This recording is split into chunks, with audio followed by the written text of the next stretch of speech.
All right, welcome to another beautiful episode on Engendered, a show where we talk about the female gender, everything concerning the female gender. As usual, I am Victoria Agbi. Well, today I am not doing the show alone because I am never alone on the show. I'll be hosting the show with Harriet. Harriet, how are you? I'm very fine, thank you. You Victoria. look beautiful. You look all green. What shade of green is this? Victoria, can I really tell? Just like me. Yeah. Well, I know colors can be a lot confusing sometimes, but I know this is a shade of green. Yeah. All right, our viewers. Today we have a very interesting topic for you. But before we dive right into the topic, let's quickly go on the short break. And when we return, Engendered continues. Stay with us.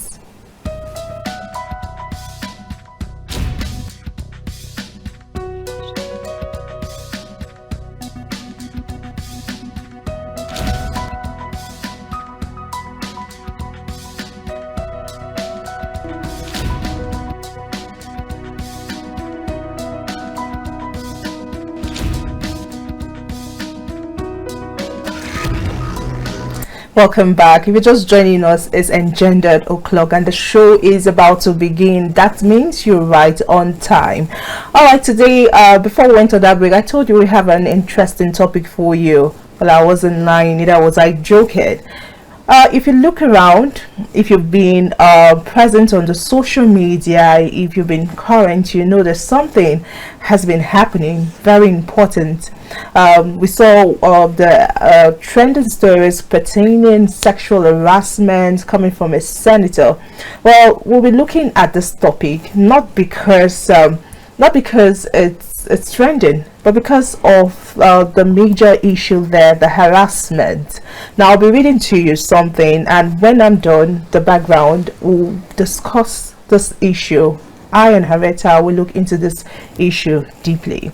Now, despite the prevalence of sexual harassment being a global issue, sexual exploitation, abuse have continued to inflict intolerably harm on the victims, their families and their communities, while also undermining work and various values. Following trends of sexual harassment allegations made by Senator Natasha Akpote-Uduaghan, Senator representing Kogi Central, against the Senate President, it has become expedient to look into the issue of sexual harassment. While we will not be focusing on the discussion on the earlier instance I cited, since the matter is pending in courts, we will be discussing the best ways to handle sexual harassment, looking at the staggering number of unreported cases.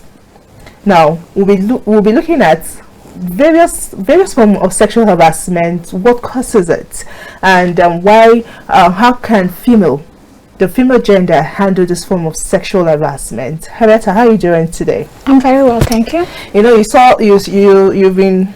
You've been following the trend. Yes. You've seen the allegations, the counter allegations, the views, the opinions about this whole thing. I, for one, when I watched that video, I was shocked. Okay, some people will say the approach taken by the senator was not right. I've heard so many people come out to say same thing. As a senator, you have undergone some certain stage. You're now equal with whether the male gender or the female gender, and as such you shouldn't take that step. And some say you should have reported it to the ethics department and the like. So majorly, let's look at sexual harassment. Many people define sexual harassment, or one would say sexual harassment might just be basically you looking at me and just looking at my body lustfully. It could be termed sexual harassment. One would say coming to maybe make advances at me. Okay, it could be termed sexual harassment. So I would say sexual harassment is relative, like it depends on the person. Okay, sexual harassment or abuse could be when it gets to extreme, it's when it's now maybe physical. Yeah. Some could be verbal. Okay, maybe using sexism words like, oh, I was saying the other day, someone had used a term on me and say, oh babe, you look sexy, when I knew that was not coming from my husband. I felt like, what? I looked at myself up and down, like, do I look sexy? Because I felt like it was insulting. Okay, so that could also, for me, that would be termed sexual harassment. Of course. So I've heard people say that and many women take it too far. Men are just joking about it. A man makes such comment at you, he doesn't mean it. Okay, a man makes passes at you, he doesn't mean it. A man makes advances at you, he doesn't mean it. So it not projects a woman being too emotional and too serious.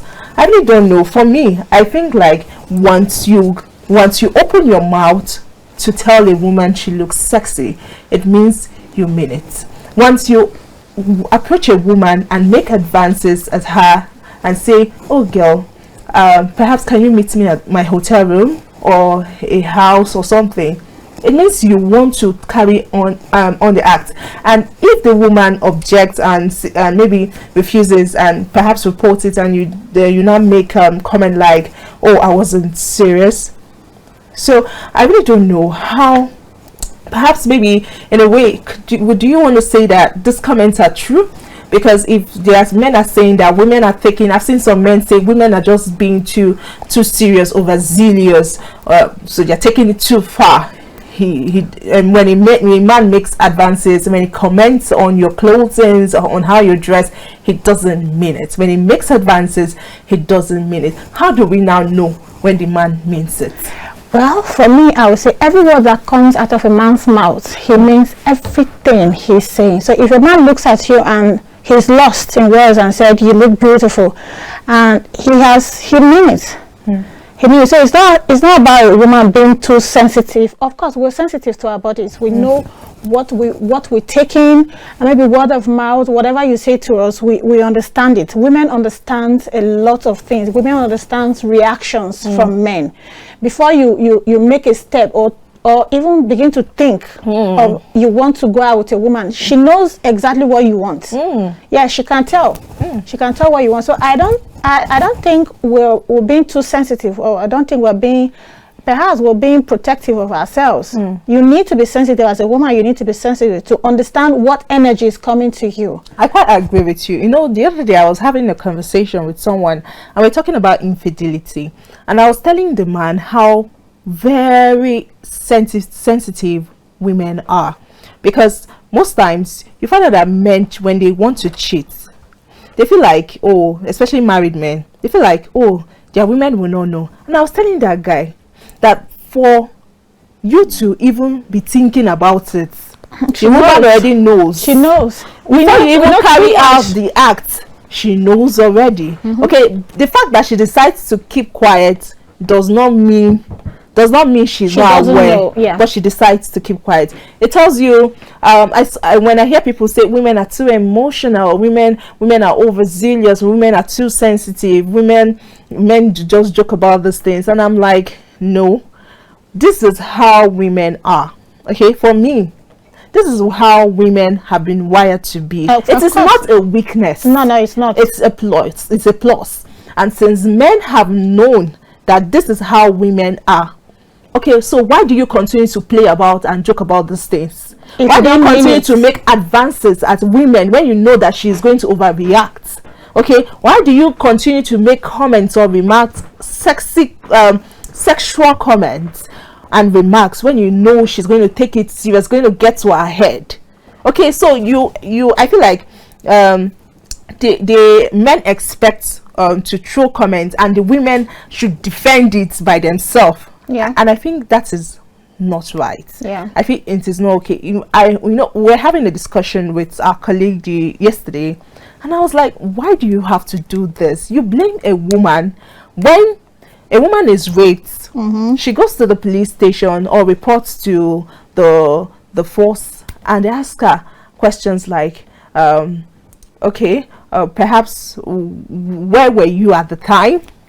Okay, even what you're wearing, what were you? They might not really ask what you were wearing. They're just like, what time was it? Where were you at the time?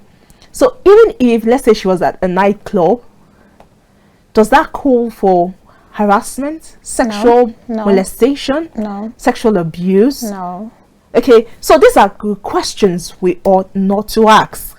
Okay, when a perpetrator is found, when a victim comes out to speak, you know, we keep talking about underreported. We did I and my head of department at the time went to Kaduna State, and we did a documentary about violence against girl child, and how there is like a gap in terms of reporting these cases. Many ladies will not talk. In terms of domestic abuse, you find that women are molested and abused at home domestically by their spouses, and they can't say a thing. They cannot say.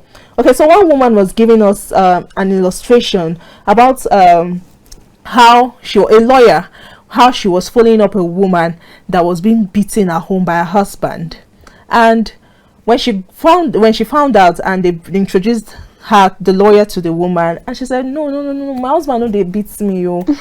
But the husband was beating and battering her. Okay, so at first they took him to the police station. She came and said that her husband was not beating her. Okay, until it got so obvious. Even when it got so obvious, the lawyer had to make an arrest. Okay, she came and was begging the lawyer that please, she doesn't want problem. She doesn't want most women problem. Most women do. So you know. Okay, I would like to finish. So when you now find a woman coming out to report, to say something, she's now being antagonized. That is my problem.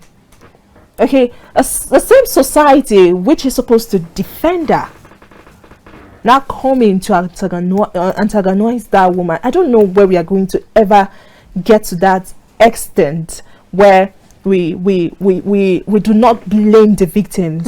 Instead, we blame the perpetrators. Well, I think this has to do with the laws. They should set the laws right. There should be laws that protect women. If a woman is being raped or if a woman is being harassed, there should be a place where we could go and air our minds. There should be a place where they should be able to listen to us. If we cry out, they should listen to us. Okay, let me take you back to what happened at the Senate House. If Senator Natasha, probably we are in a society where she couldn't go and tell anyone, or she couldn't go to the law and say that she's being harassed. Let me even say this before that. In our society, when they say a man is harassing a woman, they don't even consider you. They don't even take it serious. So women are being, they don't want to talk about harassment at all. Because if I go to another woman, a woman to woman, if you go to another woman and tell the person that you've been harassed, the person won't even believe you in the first place. Not for you to go out there and tell the world or share it with the police and let them know that you've been harassed. They will look at you somehow. Imagine someone saying Senator Natasha has passed the level of being harassed. How has she passed the level of being harassed? Because she's a senator? Yeah. Because she's powerful? No. Anybody can be harassed. Anyone can be harassed. So she's not above being harassed. Because if she was above being harassed, she's the woman. She's a beautiful woman. A man just harassed her. So she's not above being harassed. You know, I used to think that the reason why we have underreported cases of this kind of issue is because of fear of stigmatization from the public. Yes. But it's obvious now that it's not just about stigmatization alone. Basically, it's about how the society, I think it still boils down to sees you. Because okay, I think fear of self-esteem. Okay, because I know that in a way it brings down when people begin to see you in a certain way, to some extent. For those people who are not really bold in mind, okay, they begin to have low self-esteem. So it affects. So I felt initially that was the more reason you find people not coming out to say these things. Okay, we thank God that for Senator Natasha, it hasn't even gotten to the extent of rape, or any kind of physical abuse. Just word of mouth, verbal abuse, or harassment. But in cases, what scenario when it gets to others rape and the rest? Just imagine a victim coming out to say, I was raped and molested. They don't even believe you. They won't believe you. They don't believe you. When are we going to ever get it right? Because I know people, children, girl child. Okay, I was given an instance. A particular girl child that was sexually being molested by an uncle. Yes, she couldn't say anything until a confession in church. She came out at the pulpit. This is an uncle that was raping a child. You're supposed to protect her. Yes. Okay. That I'm sure sexual advances would have been passed before even raping her or something like that. So it's from there it gets to that stage. So, and that's why we must tackle. Now, the Senate committee are saying that they are not going to investigate it because it wasn't like there was no petition, there was no question, it wasn't raised, like nobody reported anything to them. It's just on social media and they don't act based on social media. And I'm like this is something someone has come out, whether what channel, perhaps she wasn't really confident in the committee, hence the reason she didn't go through there. Why are they not looking at it that way? So now let's look at now how women are help other women. You find out that, for instance, comments like from the other senator representing, I think, Abuja, Senator Ibeti Kingibe, right? So the comment she made, that Natasha had confided in her that the Senate allegedly had asked her to come to a hotel room. Now, when someone gives you that information, how do you advise the person? Okay, I feel like we are not open enough, even as women, to help other people when it comes to this sexual harassment. This has proven it, because you see comments coming from women. They are trying to just say, when it happens, keep it to yourself. Nobody is interested. Is this how we are going to continue to be locked? Is this how we are going to continue to go about these things? Is this how we are going to end that gap moving when it comes to gender advocacy? And is this how we are going to achieve it? No, I don't think that's the only way to achieve this, Victoria. I wish we could do better. I wish we can support ourselves lots better. If I can come to you, Victoria, and tell you this is what is happening, I wish you could support me and do better. But I don't know what happened, what we've done to ourselves, that we don't get to support ourselves that much. But I've also seen women who fights for each other, because I have a friend who fights, who has an NGO that fights such crimes. Come report if you've been raped, come and report, we'll say something. But the truth is, she doesn't have enough capacity to bring these cases up. So what we could do is just to visit the victim, talk to the victim, just to ensure your psychological, just to ensure you're better off from what you were before. But you can't take it to the law, because before you do that, they begin to ask for evidence, and most of these things happen behind closed doors. Yeah, there are no evidence. Yeah, behind closed doors, there are no evidence. We don't have cameras set everywhere in our ward or in our rooms. So it happens behind closed doors, and the only thing the woman is left with is just her. So if I come out to say something, how many people will believe in my voice? The same thing is happening to Senator Natasha at the moment. I may not believe her. I'm only understanding her story because I'm a woman. I'm putting myself in her shoes, which is the right thing I should do, because I've been harassed too. So I know how it feels. So I'm only supporting her because she's a woman.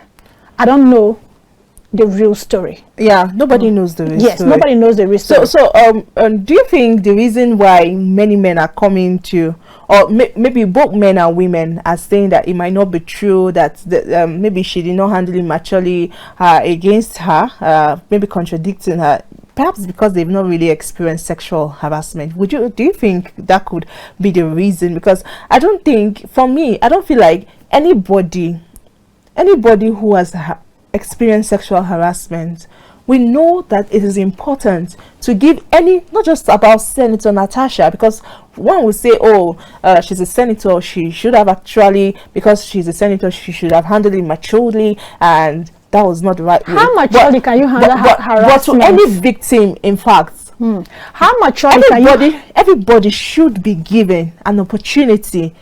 Okay, when someone comes to you, I was going to ask what you think is the first call for a victim who has been sexually harassed or abused. Okay, what should that person do first? Well, Victoria, these victims and harassment, they come in different kinds. Yeah, they come in different kinds. Like the other example you gave is an uncle. It's an in-house harassment, and she's a victim of her family. So by the time you may not have the courage to even take your family member out there to say, yes, you've been raped. Okay, now it's a colleague at work. You may not even have the mind, because the senior colleague, the person is ahead of you. You can't report the person. Maybe if you report the person, you face a punishment in the office. So when these things comes up, maybe fear of trying to tarnish the family member's name, or fear of trying to be punished by your workplace, one could just decide to keep quiet. It's just few persons that have the mind to come out and say. I think someone like Senator Natasha. Yes, even her. For me, it took her way too long a time for her to say something. It took her time. She has been harassed. You have been. She has a better understanding of what harassment is. So she would have come out. But perhaps she was protecting her name. She's a married woman. She's protecting her family. Then she's protecting her status. What will people look at me? For her to come out now and say something is just for us to believe that it has reached her to a level she cannot control. For me, I feel like there's never a better time. Any time is a good time. Any time is a good time, but there are some of these cases that we tend to look at them that they are cold already. They are cold. Like her case is cold. She may have not said anything. That let's face if the there truth. was no trigger. If there was no trigger. Okay. So the trigger was the call for it. If there was no trigger, really, because that trigger, I think, was just it. It was because now, how would you feel? Okay, you someone asked you out and then you said no, and then the person, perhaps at workplace, the person makes you look like a failure, does not allow you breathe, does not allow you work well, does not. Of course, at that time, that's why we say we must put ourselves in the shoe. At first, you might just feel like, oh, those are just advances, they're just passes, it doesn't matter. I said no, right?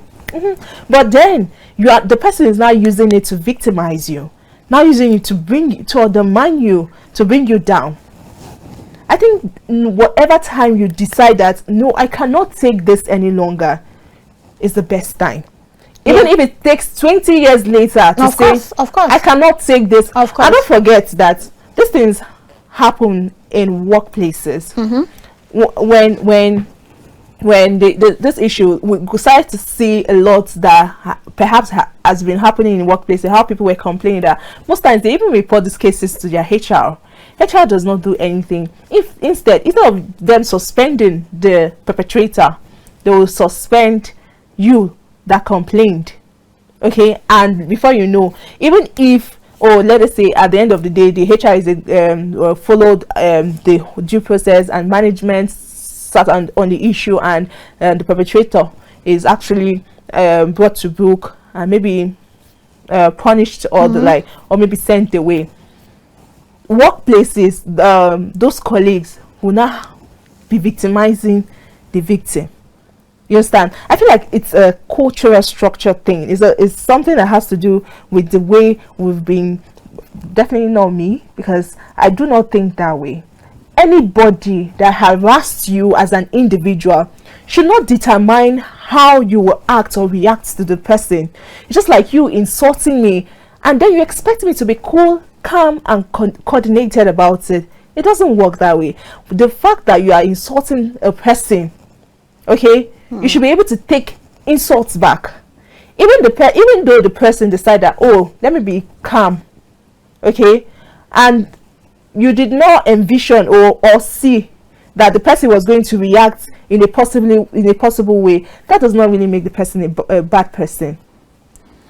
Well, I feel it should be about upbringing as well. Yes, parents should be able to let their children, especially their girl child, understand what is happening in the society. So I feel parents out there, when you give birth to your child, and give the person courage, always talk to the person, so that build this self-confidence in the person, that the person understand that whenever you've been insulted or whenever you've been talked to in a way you don't like it, or in the way you don't it's not okay with you, come out and say something. But don't you think we're already in trouble? But if you see the number of women that are supporting mothers, that are supporting that they are not supporting, or that are against the coming out of Natasha, or speaking up of Natasha, don't you think we're, because I'm just wondering, what are you going to teach your child, your girl child at home, if you're saying what a victim, a victim coming out to say something about what her experience is, and you're saying she was wrong, you're saying the approach was wrong, you're saying you're even protesting against exactly those women that came out. As in, why do we do this? Okay, the other day I was at it was yesterday, I think I went for a report, and I saw like a group of people. These are people that ought to, even a family that ought to support or be at the side of a victim. Yeah, a victim. But yet they are against. Why do we keep doing this? Well, we'll go on a short break right now. When we come, Engender continues. Stay with us.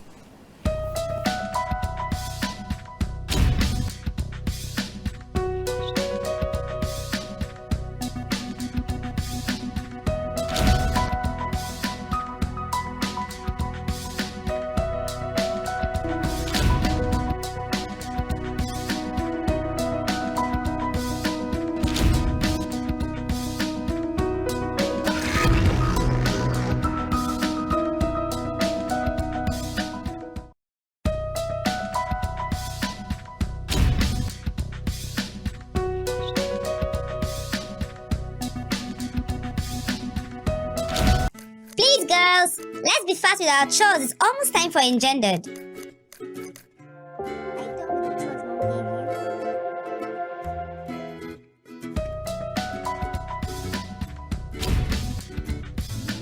Girls, it's time for your favorite program, Engendered. Yeah, Mommy, we're coming right away. Sophia, turn off the gas.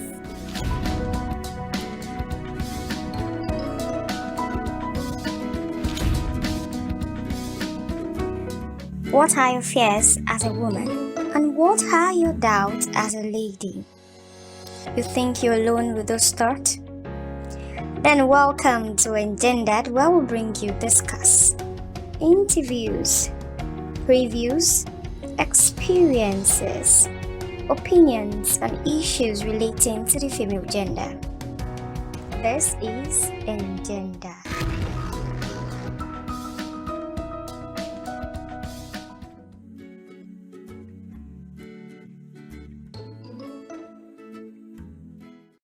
Please, girls, let's be fast with our chores. It's almost time for Engendered.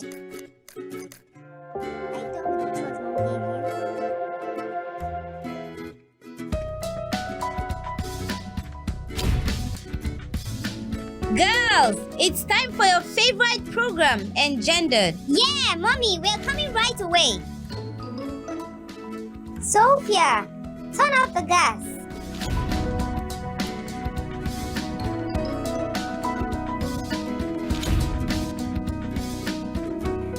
What are your fears as a woman? And what are your doubts as a lady? You think you're alone with those thoughts?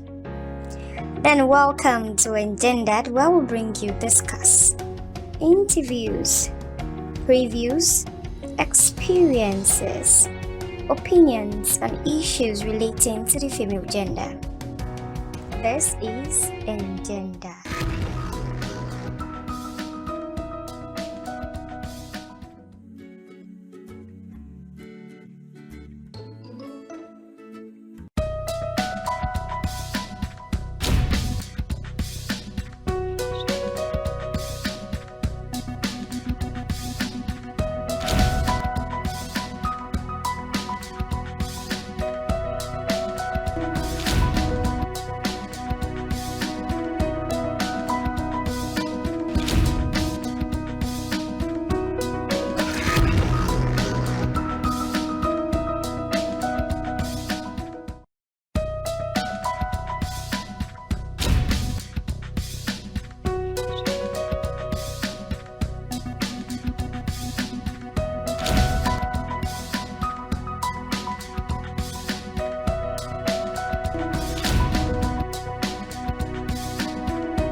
All right, welcome back. If you just joined us, you're still watching Engendered, and we'll be talking about the trending issue about sexual harassment, and we're looking at how one can really handle this harassment when it comes looking at a study of the recent incident at the Senate between Senator Natasha Akpoti and of course her allegations against the Senate president.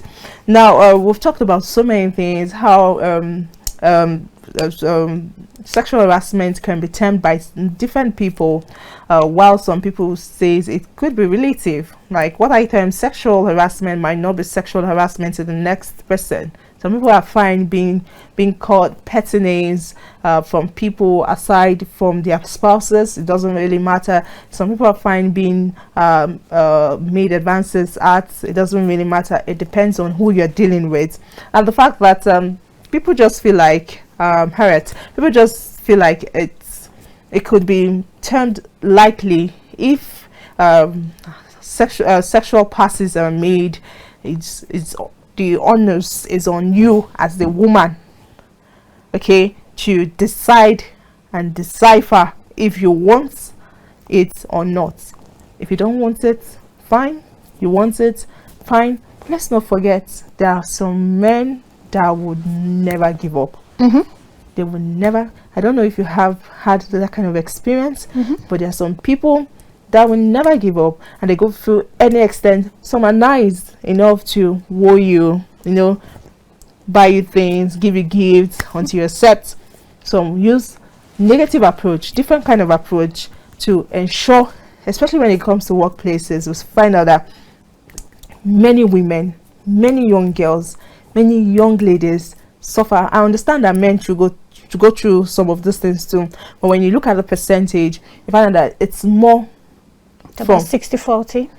Yeah, 80-20. 80-20, maybe 90-10. No, that's not true. All right, so it depending, but you find out that women, when you look at the statistics, you find out that women are usually they are always at the suffering end, and it's important we look at it. Now let's look at the issue of women. Some people saying women use this issue as maybe it's a card to weaponize the opposite sex.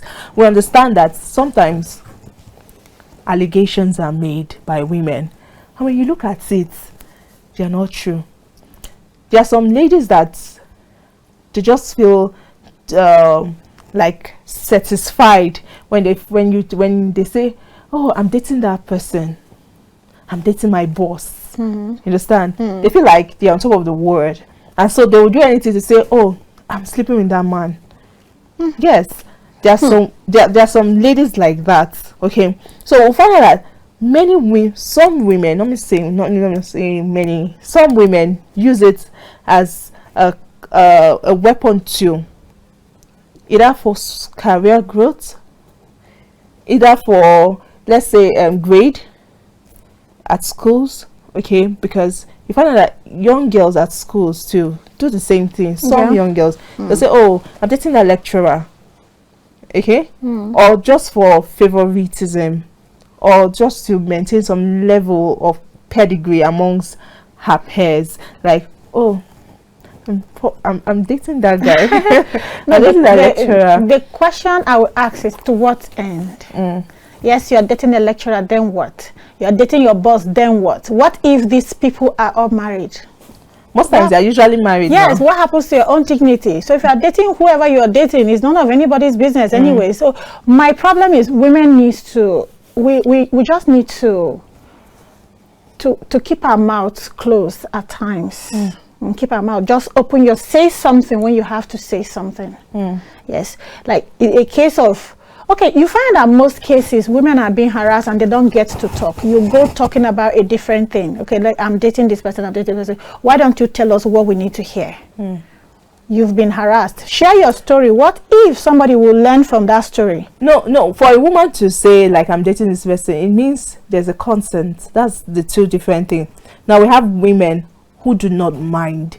Okay, they agree to passes. Just say that. They agree to passes from their bosses, okay, from their colleagues, okay, because they want it, they are fine with they it, want something, they are looking for something. Yes, whatever they want, maybe for benefits, it doesn't matter, they are fine with it, they have given their consent. Albeit we have women whom they are saying no to it, there is no consent whatsoever.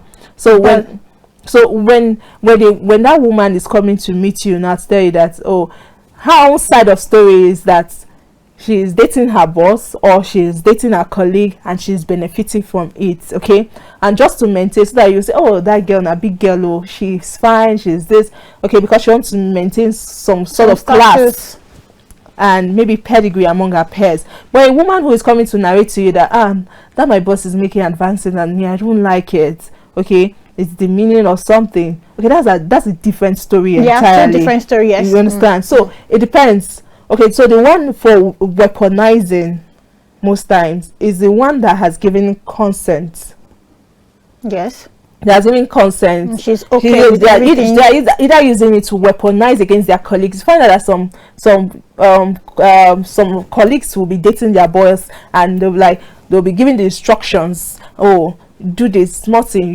You find out that your name is already on your CEO's desk because of small mistakes or something like that. Those are people that use it to weaponize. Or some people some have alleged that this could just be like when the allegation from Natasha could just be like a weapon against the Senate president to bring him down. Okay, we find out that women can also be like that, but not all women. So, but initially I asked you about the first call. No matter the motive, no matter the idea behind the whole thing, it is important we give victims, not just women, because we have men who are victims of rape, yes, and harassment. We find out that someone was telling me a story of how a big woman was sexually harassing him. So you will not think those kind of things happen until you hear them and you'll be like wondering, is this true? So no matter who the person is, it is important we give that person a listen in the air. We should hear the person out first, what the person has to say. Yes, I think that's just the best thing to do. The essence of this discussion today is how we can handle this kind of sexual harassment, any form of harassment, be it verbal or so. How do we handle it? For me, the first call is for you to give a listening ear. It is important. You can never take that away. When a child is coming to the mother to say, I am being molested, or I feel that boy is eyeing me somehow, don't say, which kind of eye? You my eye am back. No. Listen to that child and say, what do you mean? How is he eyeing you? How is he doing it? Hear that child out and not just quickly sweep it away. You understand? Those are mistakes that women tend to make, or even as mother, or even as in the male gender, or guidance. They're just like, what kind of eye? If you eye, you eye am back. No, don't do that. Okay, so when a woman is coming to meet you and confiding you, that man is harassing me sexually, you don't say you should listen. You just don't say, oh, handle it in a mature way or something. Listen to that person, advise the person widely. Okay, if you know you are not capable of saying, oh, go and report to the authority or something, perhaps tell the person to confide in another person or an authority or something. Okay, and not keep quiet. Okay, do not keep quiet, except for me, I don't think I can keep quiet in such kind of an incident. I'll say it. I'll just say it to someone I can trust, or to go and even report to an authority. Okay, because when you keep quiet, when you finally come out to talk, they'll say it's too late. When you don't talk, they'll say it's too early. When you even keep quiet, it takes a part of you.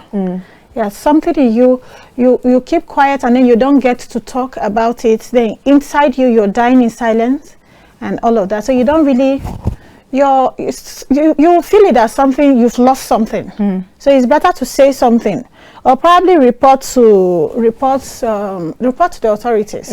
But really, do you think reporting to authorities will solve it? Because you said something about fear of retaliation, losses, losing one's job, facing professional setbacks or expecting further harassment if they report the misconduct, because many people are usually scared of such kind of things unfolding if they report. For just imagine reporting your let's say your boss to an higher authority. You'll be scared you might not win that case. Okay, Vicky, if I don't win the case, then what happens to me? At times it's all about winning the case. It's all about at least you've said something, say something, so that maybe one day somebody will sit somewhere and read your story and be able to tell that you were a victim of this rape or this harassment, and you were able to say something. At least you said something. That's a step. That's a step. So complain, say something, report to the police, report to the law. If I don't feel safe wherever I am, the next place I should go, I'm going to the nearest police station. I will make my complaint that I don't feel safe in my environment. I don't feel safe in my house. At least the law is aware that I don't feel safe. So I think the first thing anyone should do if you're being harassed or being raped, go to the law, report to them, even if they don't take it serious. History will have it that you've made a report. But is it not important we also bring men as allies? Okay, because when we are fighting against or handling issues of harassment, you find out that men are always supporting each other. They say it's normal. I was talking to one at the salon the other day, and he said it's normal for a man to make advances at women. Okay, so where do we begin to come out and as women, as mothers, intended mothers, or we already have children, how do we maybe inculcate that when you have a wife, it is not normal for you to continue to pass advances at women? I don't, maybe my own narrative is bad or is not okay or whatever, but I feel it is not normal to be a married man and still make advances at women, not just women, married women. Victoria, I will not agree with you on that. Okay. We are women. We're beautiful. We are created beautiful. Men are out there to tell us you're beautiful, you're this, you're intelligent, you're smart, you're that. So, but a situation whereby you're a married woman, some married women go out there, you don't really know if they're married or not. Not by their ring. It's not everybody that carry their rings around, because it's only the rings that can actually differentiate between a married woman and a woman who is not married. Are you sure? Yeah. What if I tell you I'm not married? Yeah, I will believe you. You just told me that you're not married. What if I tell you, sorry, I'm married? It's not just by ring. After I've said, no, I'm just saying something. Like, some women go out there without their ring. So how am I supposed to? But some women go out there with their aura of marriage. Wait, Victoria. What if I meet another woman out there who is not looking like a married woman? I shouldn't say you're beautiful. That's a man talking now. Perhaps like, you're beautiful. I'll just say, Victoria, you're beautiful. It's a compliment. It's a compliment. Okay. What, Victoria, this dress looks very fine on you. Thank you very much. It's a compliment. It's a compliment. Okay, you're just against the fact that they said, Victoria, you're sexy. Okay, for me, that term sexy is abusive. It's abusive. It's abusive to you because you're a married woman. No, I wasn't married when they made that comment to me. So, Victoria, if you're not married when they make the comment to you, why did you pick offense? I feel like, don't call me sexy, because there is like an inclination to sexy. If you look at the term sexy, there is a word, there's a prefix before it, before the Z. Sex. So it means that you're already in your mind thinking that I'm all good for it. Victoria, I think you're the one thinking. You're thinking too much. So that's the problem. Thinking too much. That's my own opinion. Yeah, that's your own opinion. And I make everybody clear on that. Whenever nobody even really refers to me in that way, because I don't think I bring myself in that light to look sexy for anybody. But that day particularly, someone did that, and immediately I tell the person, don't say that again. Okay, I don't like it. Which is good. Me. You have the courage. Sure you also have the courage to say that. So I tell the person, I understand that you're trying to compliment me, that perhaps my dress is beautiful, but don't ever say I'm sexy again. Which is fine. That is what I can do. Anybody that makes, for me personally, anybody that makes advances at me, I can shut the person down immediately. I won't have to even think about it or have double mind about it. Immediately I say, I shut you out. That's because you don't want it. If I have to report you, I will report you. Okay, I'll report you to the highest authority. I can go through any length for that. Okay, that is my own way of handling it.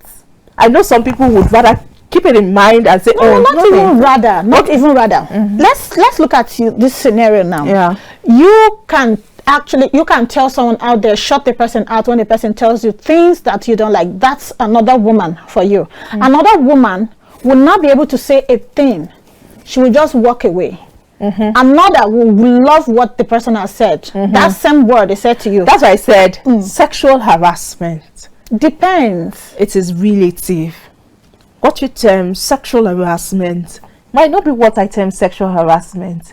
Some people, they like to touch. Some people touch a lot, and I don't like it. If you are touching me like this, I don't like it. Okay, but you might like it. You might not feel like it's anything. I can only accept touch even if it's holding my hand. I cannot. I've had a couple of times where I refuse to hug somebody. I don't even hug anybody. Okay, because I feel like it is like you are. It's another step entirely. I don't hug people. Okay. Especially the opposite gender. Okay. I do not do it. Except that person maybe is a close friend or maybe a relation or something. You don't see people touching me anyhow. Okay. Because that is another step entirely for me. That is me. Okay, some people would not mind. So when as a man, when you're approaching a woman and complimenting her, don't be too quick to give compliments. I've seen someone, I cannot remember where they told her that you smell nice. Don't tell me I smell nice. People could pick offense. Okay, so it depends. So don't be hasty to compliment people when you see someone looking so beautiful. If it's fine, you've studied her and you feel like it's okay, say you look beautiful. But if you studied her language, and you understand that she doesn't like to be termed beautiful, she'll feel like maybe you are undermining her.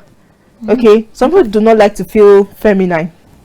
Oh wow, you should know that. I know. So people are alpha women or alpha female. They don't like to be termed such kind of things. You should understand that too. So when men are saying women are too emotional, do not say they're emotional. That is what they want. There are women that will be very happy that a man is like, he's saying you are beautiful. You're beautiful. You're a princess. I understand that some women do not like some way some men talk to them, like tell them you look good and all of that, but I feel there's nothing really wrong with that. I understand where you're coming from. You do not just want that, because if someone is not intimate with you, maybe it's not a relation, it's not someone you know before, the person shouldn't get close to you. So not close to me. The person shouldn't touch you. Sorry, the person shouldn't touch you and all of that. Then some persons are very, very okay with that. Like you said, it's relative. Yes. Harassment, all of that is just relative. You know, for me, I could just touch term often touching me as harassment. I remember a couple of times I had to slap people because in public. Yes, in public, because a guy was constantly touching me. Don't touch me, you're touching me. I said, don't touch me. Okay, it became like a banter, and I had to, like, in a way to, like, maybe show my, like, I'm really express myself, and I slapped the person. You understand? It was a hold up because the guy almost beat me over. But I know that I wanted to pass a message not to touch me. Not everybody likes it. Okay, so you have to study people in handling sexual harassment, because that's our topic for today. Yes. In handling sexual, you need to study people, know people around you. Yes, know people around you, even as the he or she's. If you want to help the women, we know that men are logical, women are emotional. What a woman is thinking, it might not be itself. The woman will think, oh, he's giving me green lights. The man is not even thinking towards that direction. You are logical beings. Well, women do not think that way. They are not wired to think that way. So do not give them false hope. You see a man always calling a woman, he doesn't feel anything for her, right? But the woman is already having an idea in her head that this my boss is always calling me. Or the man is always getting her lunch. He doesn't mean anything. But the woman is already thinking, this man is always getting me lunch. That means he likes me. So when you know that is not what you want as a man, just stop. Don't do it. Don't continue. I see men, young guys, giving women false narrative, false ideas, and I'm like, why do you keep doing this? It's not like then you not ask them that, are you dating? They say, me dating that girl, I'm not dating her. But the woman, the lady outside, she's saying that she's having false hopes and ideas. So this you just said, something just crossed my mind. So should we train women not to take some gestures to heart? Maybe. Like me, I have never been good with compliments. Perhaps that's the way I was trained. So when do you think that's right? Do you think it's okay? It depends. It depends, because as we grow, we learn a lot. We allow people into our space, and we get to just flow with the times. Okay, at some point in my life, I never liked compliments because I feel like, in a way, you're not telling me the truth. Honestly. So if you're telling my shoe is fine, you know. Okay, before, it's not now, Sha. Okay, so women, perhaps we should teach our children how to decipher. So when a man is telling you that, oh, I like you, you are asking him 1 million questions. Why do you like me? You understand? You don't just say, oh, he likes me, and you open all your teeth. Okay, he'll come back again and say he likes you a couple of times. Before you know, it gets into your head, because women are emotional thinkers. When you were saying that, I was laughing because I remember growing up, my father could tell me I was beautiful. And when I eventually grew up to where a man would start telling me you're beautiful, if you say it, I was like, I know. Like, I'm aware. I already know. But I later got to find out that I was being too harsh with them. So if we could just say that, I was like, okay, I've heard. I'm trying to come from where you said, like, before now, you could not take compliments. You were not okay with them because you felt like somebody was lying to you or something. But I feel we should, it's an upbringing. Every girl child needs to know who you are. By the time a girl child knows that, perhaps maybe because I already knew who I am. Possibly, yes. I also in my thinking, I was so matured, even though I was very young. Your parents exposed you to who you were. They let you know this is who you are. So you grew up to believe this is me. You know, this is who I am. When I was growing up, I had so many people say things like, "You are so intelligent." I'm like, I know. Exactly. You know, I don't need you to tell me. Okay, someone will say, oh, you are okay. Do you know something that happens most times when we still talk about this harassment? Do you know that there are men that falsify and come to young girls and tell them that I want to help you. You have a great future. Let me help you. Let me mentor you. And in a way, when you go back in time, you find out that was not help. No, it can never be help. They have their own motive. Exactly. So a man is coming to tell you that I see you having great future. Let me help you. If you are confident in yourself, okay, because most times those are falsification. They are not real. They are not real. Yeah. They are not real. It takes only the grace of God to find someone that really wants to help you.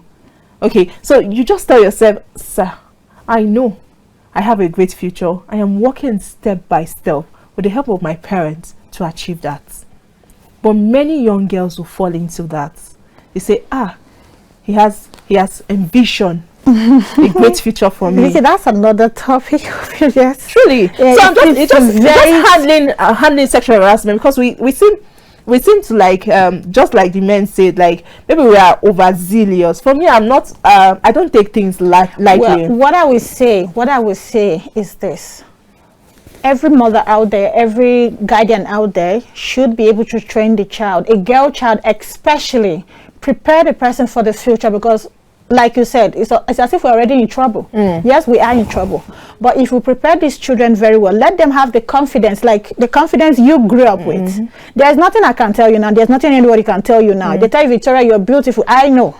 Victoria, you're intelligent. I know. Victoria, you're smart. I know. Victoria, you're troublesome. I know. I know. Okay. And so by the time you are able to let your child know that this is who you are, and the person grows up to understand that I am beautiful, I am strong, I can do anything, I can be anything I want to be, with or without a man. These things, with or without a man, is to avoid harassment.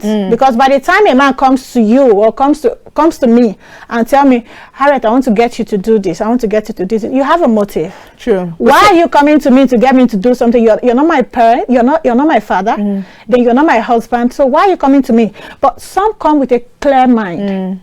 And we must always give those people opportunity. We'll give them opportunity. If they let us know, at times they even deceive us.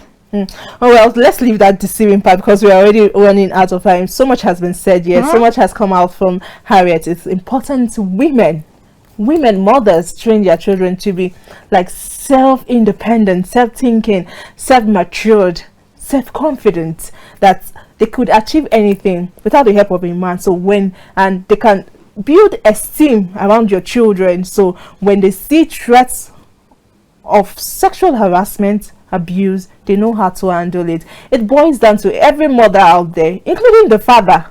Do not ever pay a blind eye. It is important we teach our young ones ways they can handle sexual harassment. Until we come your way next time, I am Victoria Agbi. Harriet. I'm Harriet Tornguvan.